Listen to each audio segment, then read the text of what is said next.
Welcome back! We have a lot of update from the farm this week. Yeah, so stay tuned for cuteness overload.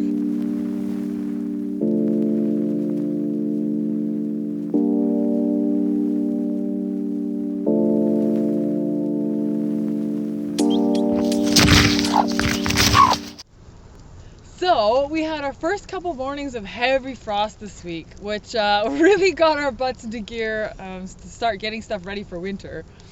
Yeah, one of the projects we did, I quickly built this nice, beautiful fire pit. Yes. Actually, with the rocks that Colin had picked out when he was working here on the water line, he hit a bunch of rocks exactly at 3 feet, or 4 feet, and so he had to take these boulders out of the ground, and he asked me if I wanted to use them for building a fire pit. And I was like, that's a really great idea. Yeah. Because we've been having so many visitors. Yes. I wanted to create a little nice area to hang out. So it would be perfect for a group of people, maybe to come and hang out Yes, here with us. definitely. Yeah, and for all the visitors we've been having.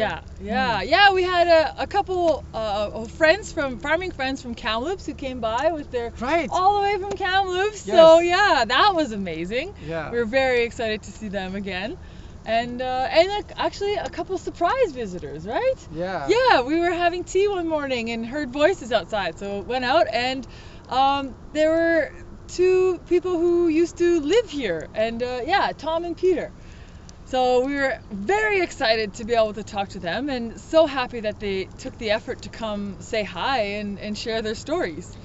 Yeah, what I found really cool is they remember so much. Once they hear, they remember so much. They remember all the Vividly. They remember this hazelnut shrub. They Yeah. remember the names of all the different places, the hills, and Yeah, they the had rocks. stories about every part of this area, and they even told us a few, because every area has a certain name, right? Just nicknames that people in the villages would call them, so that they easily understand what they're talking about.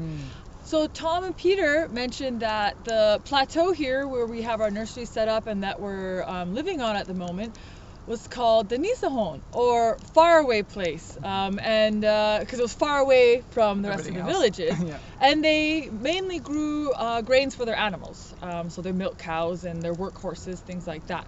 So they also told us the plateau above us, they called Nipanitsa, or never water, because there was never water up there.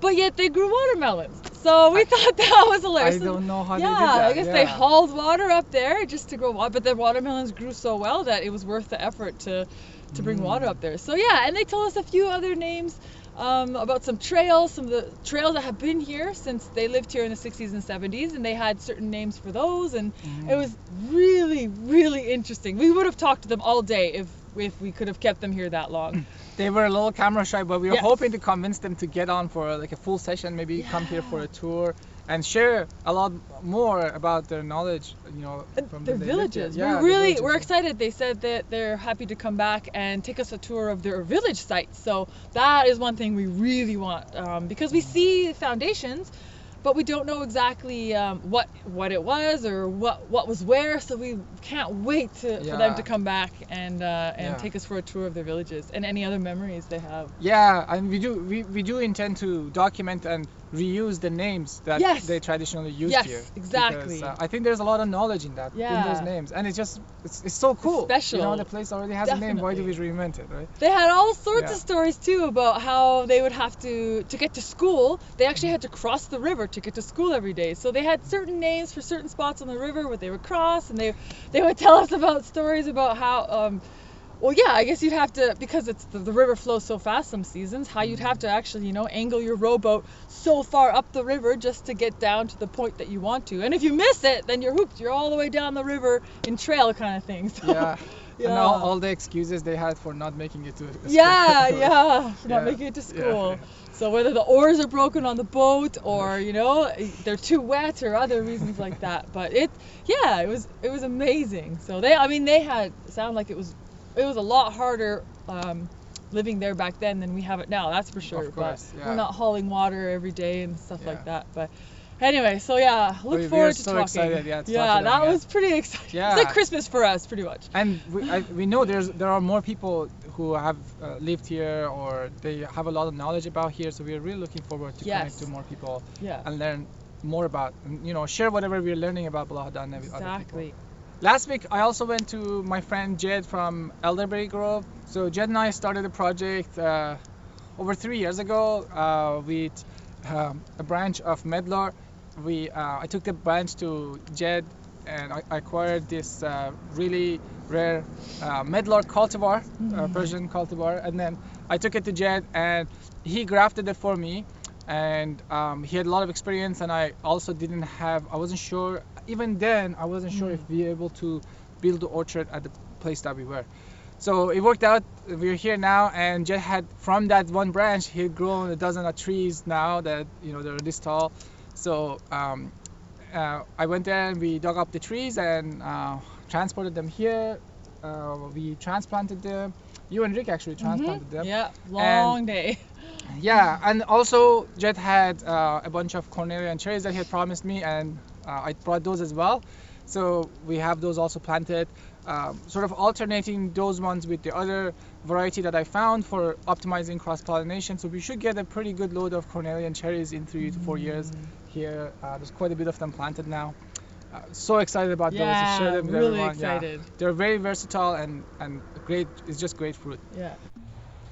More of a challenge. But But this is pretty cool too because we took some time. It took us some time to get here. yes. First grafting the original cyan that came directly from Persia and waiting for that to grow out and then grafting, multiplying it out. Nice. Yeah. So that was the thing. And then we got Look at this. See This what is the- all this year's growth on this one. nice. Beautiful.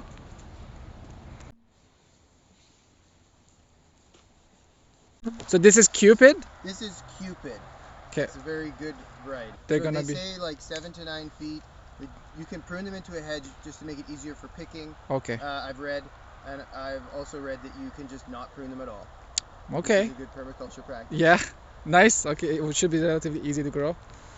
Awesome. And they were super prolific. You had lots of Yeah. cherry on them, right? Sour cherries? This bush was prolific. Okay. Awesome. Wow. So, or train, it's like the nothing method, and I think it's a success. That's really impressive. I didn't thin. I've done nothing. I just grafted, planted, and grafted. Wow. It's a seedling. Yeah. And I named it bear-resistant crabapple, and I could definitely hook you up with signs if you want to grow that. Definitely. There's growth. I haven't had a cornelian cherry grow this much in 1 year. These are all 1 year? They're all from this spring, Wow. which means that I started the seed in 2019. 2019. And what's the process? The process. Do you wanna is share? You eat the cornelian cherries, then you put them in water so that bacteria can consume all the rest of the sugar, so they're totally clean. And you clean the heck out of them, and then you put them in vermiculite, and they go in the fridge for the first winter. They come out of the fridge, you put them somewhere out of direct sunlight. It's vermiculite with moisture, Right. but somewhere is warm, so I put it on the south side of my house where it was dark. Wrap them in tin foil so they couldn't get light, Oh, okay. and then they go back in the fridge the second winter, and then they hopefully start germinating in spring. That is a long process to get these cornelian cherries. Beautiful. Thanks for sharing them with me. Yeah. So in our preparation for winter, Rick helped me move Polly Piggy to her new winter pen. So we chose a nice place for her with some trees and everything, and built her a nice winter pen, and moved her over. Built her a nice winter house. She seems pretty happy there anyway. So she'll get lots of sun, so she can come lay in the sun when the days are a bit colder. But so that was one big thing. Now she's done, and she can nest up for winter and get ready. Yeah. And then we had, it's mid-October and the birds are now deciding it's a great time to have babies. So earlier this week, one of the guinea hens hatched out 10 keets, so little baby guineafowl. And so that was exciting. I was prepared for it, but still, I mean, she did it. It was the mornings were -2 or 0, and I don't know, crazy bird.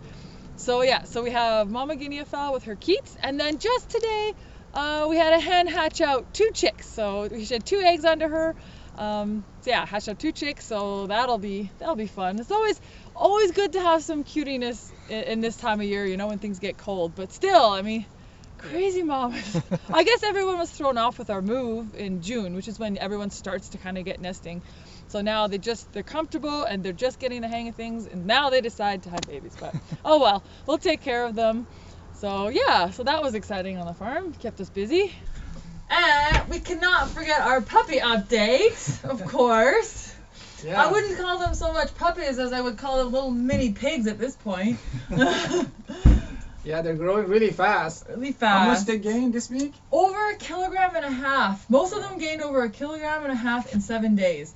So that's, yeah, they just started eating solid food now. So we mix duck broth with their solid kibble and give them some nice yummy mash.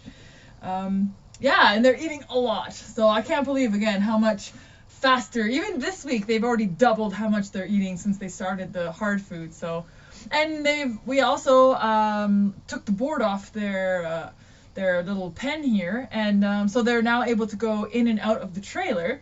And so now mom has no escape, so I felt really bad about poor mama. But they all seem fine, especially with the cold weather. They all cuddle up. Band-Aid built her little hole nest under the trailer, so they all cuddle up in there with mama, and everyone's happy. But then they still take their break and come in the trailer and have their naps away from mom too. But definitely more playful and exploring, and kind of nibbling on this and that, and very interactive now. Yeah. Very interactive. They make the different little noises to respond to things, and Yeah. they're really curious. They just come out and check things out. And they play with each other a lot now. Yeah. So again, now they're really progressing quickly. So and this there'll be this coming week when we'll probably move them in with the sheep and the other dogs, so that they'll be in their pen, but they'll at least have nose to nose with the sheep. The sheep can get used to them because the sheep are going to be a bit like, oh, what is going on? And the cows too. And then all the other dogs and these puppies can get used to seeing the sheep. So that's really important now at this age. They're now 5, almost 6 weeks old. Yeah. So it's time to start. Now that they can move around pretty good on their own. Would be really interesting to see how they respond. When Yes, they see to the sheep. Yeah.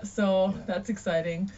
But I mean, it's really hard. It's good because the sheep are about 1 kilometer away from us right now. So if we move the puppies over there, we won't be interacting with them nearly as much as we do now. It's so hard to just... every time we walk by, it's hard not to come in and say hi. And once you're in here, you're stuck for like 20 minutes with these guys. Yeah. So they've been a hit with our visitors too. Every time somebody comes to visit, they love to hang out with the puppies for a bit. Which is good. We do want them to socialize with people. A little bit, exactly. To not be scared, but because we don't want them to be aggressive toward people that are coming with us or around the area. Even when we're not here, people have said they come to see if we're here when we're not here. People have come and seen the puppies on their own. So they're everywhere. They're too cute to ignore for sure. So progressing nicely anyway. They get their vet visit on Halloween. Halloween's their vet visit day. So Thank you so much for watching another one of our video updates. And again, we welcome any visitors who want to come by and tell us any stories they have about the area, or just come for a visit, introduce yourselves, or if you're curious, we're really open to talking with people and sharing our story and what we want to do, Yeah, and because we are trying to learn as much as possible from this place, we do genuinely believe like everybody in the community has a piece of this puzzle, right? So we just want to learn as much as possible. So come, bring those knowledge, or just your ideas and some marshmallows. Yes, it would be great. Thanks again, everyone, and stay tuned for next week for more updates. Yes, don't forget to like and subscribe the video. We'll see you soon. All right, okay, bye. You're like, I'm just gonna sleep here. What day is today? No idea. Puppy day. Week 5. So it's a weigh day today. We get to weigh the puppies today. See how much they've grown since last week. All right.